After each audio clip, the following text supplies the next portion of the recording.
श्री राम जय जय राम, श्री राम जय राम।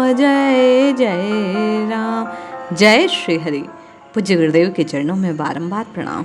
पिछले अंक में हम और आप नाम महिमा का गान किस प्रकार करना चाहिए, इस विषय में गीता जी में जो प्रदत्त सूत्र हैं उनका श्रवण कर रहे थे।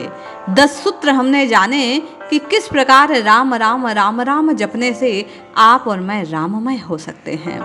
श्री कृष्ण आगे 11वें सूत्र में कहते हैं कि ये मन बड़ा चंचल है, इसे बार बार समझाना चाहिए कि श्री हरि को छोड़कर, प्रभु को छोड़कर, परमात्मा को छोड़कर कोई भी तेरा सच्चा साथी नहीं है। बार बार अपने मन को ये बात याद दिलाकर राम राम कृष्ण कृष्ण हरि हरि का जप करना चाहिए। मन को नियंत्रित करने का प्रयास करना चाहिए। जब आप और मैं प्रयास से अपने चित्त को प्रभु के चरणों से बारंबार जोड़ने का एक सुफल, एक समुदाय पूर्वक प्रयास करेंगे, संकीर्तन स्वरूप राम नाम का जप करेंगे, तो निश्चय मानिए उसके प्रताप से आपका और मेरा चित्त रघुनाथ जी से जुड़ने लग जाएगा। प्रभु कहते हैं कि ये भोग है जो क्षण मात्र को सुख प्रदान करने वाले हैं। वास्तविक सुख तो त्याग में है। जीव कितना ही प्राप्त कर ले और की लालसा बढ़ती जाती है, किंतु जैसे ही वह किसी और को देने का भाव लाता है हृदय में, तो उसे तृप्ति मिलती है, आनंद मिलता है, उसको अपने जीवन की सार्थकता नजर आने लगती है। इस प्रकार त्यागमय जीवन बनाकर, करुणामय जीवन बनाकर, अपने व्यवहार में सेवा भाव को लाकर श्री कृष्ण कहते हैं नाम जापक अपने नाम जप को सार्थक कर सकता है। 13वें सूत्र को प्रकट करते हुए श्री हरि अपनी वाणी से कहते हैं कि सत्संग ईश्वर की कृपा से मिलता है, परंतु कुसंगति में पड़ना मनुष्य के हाथों में है। इसलिए प्रयास करना चाहिए कि कुसंग से बचा जाए। नित्य निरंतर यदि आप और मैं रघुनाथ जी के नाम में, रघुनाथ जी की लीला कथा का श्रवण करेंगे, तो निश्चय ही कुसंग से बच पाएंगे।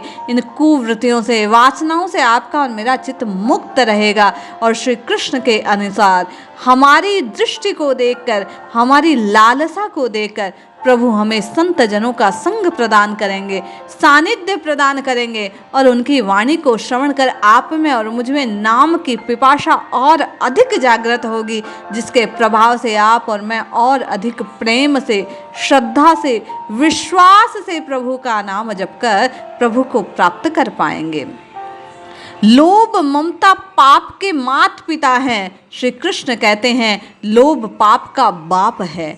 अत्यधिक लगाव होने से जीव उसकी स्वार्थ पूर्ति में लग जाता है और अपने भले का कार्य करना छोड़ देता है। हमें संसार की जिस किसी वस्तु से, जिस किसी भाव से ममता हो जाती है, उसके प्रभाव में रहने के कारण हम अपने वास्तविक लक्ष्य को भूल जाते हैं। इसलिए कृष्ण इस और संकेत करते हैं कि लोभ और ममता का त्याग साधक को करना चाहिए, जिसके प्रभाव से आपकी साधना सिद्धि तक पहुंचती है।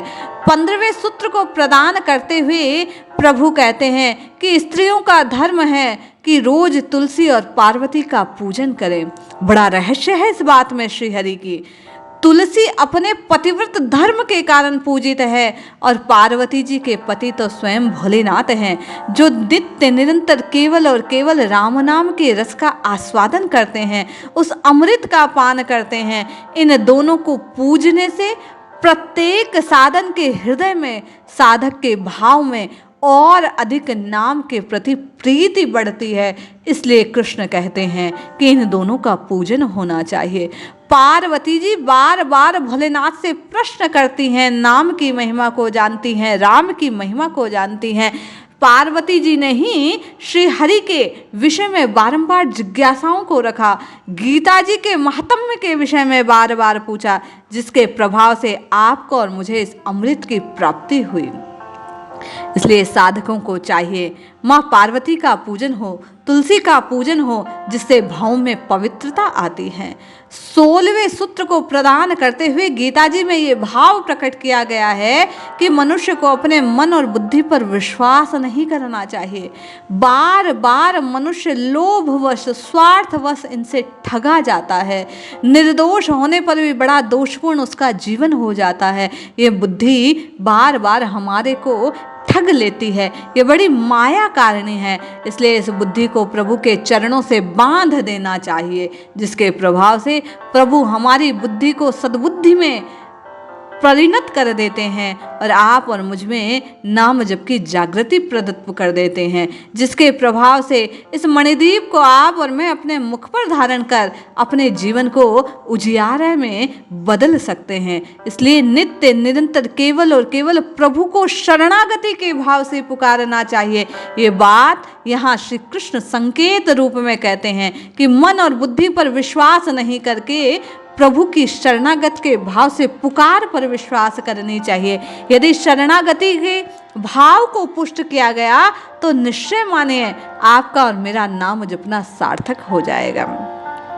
प्रभु कहते हैं कि भगवान पुत्र स्वरूप में गृहस्थ के जीवन में आते हैं, पुत्री स्वरूप में आते हैं। इसलिए गृहस्थों का ये भाव होना चाहिए कि अपने दायित्वों का वो निर्वाह करते रहे, प्रभु के रूप में अपने संबंधियों को जानकर उनकी सेवा करते रहें, उनकी इच्छा की पूर्ति करते रहें, जिससे आपका और मेरा नाम जो जपा गया है वो सार्थक हो जाए।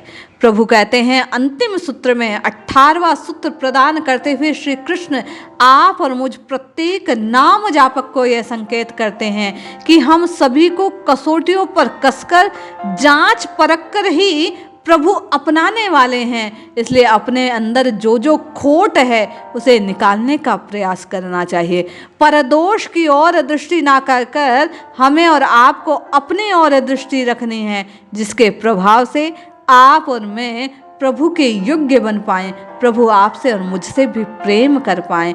इस प्रकार 18 सूत्रों में प्रभु ने अपने दोषों को दूर कर गृहस्थ में सदगृहस्थ की धारणा बतला कि अपने सगे संबंधियों, पुत्र आदि को प्रभु के रूप में वासुदेव सर्वम के भाव से पूजित मानकर उनका निर्वाह करना चाहिए। ममता का, लोभ का त्याग करना चाहिए। पार्वती जी और तुलसी का पूजन होना चाहिए। श्रद्धा और विश्वास से अपनी मति को श्रीहरि के चरणों में समर्पित कर देना चाहिए, जिससे उसकी गति सुधर पाए। इस प्रकार प्रभु ने 18 सूत्र प्रदान किए जो नाम जप की साधना को सिद्ध करने वाले हैं। इसलिए जपिए जपिए जपिए, नित्य निरंतर केवल और केवल शरणागत के भाव से प्रभु के नाम का उच्चारण कीजिए। निश्चय मानिए इस प्रकार नाम जपने से आपका और मेरा जीवन सार्थक हो जाएगा, आप और मैं राममय हो जाएंगे। जय श्री हरि।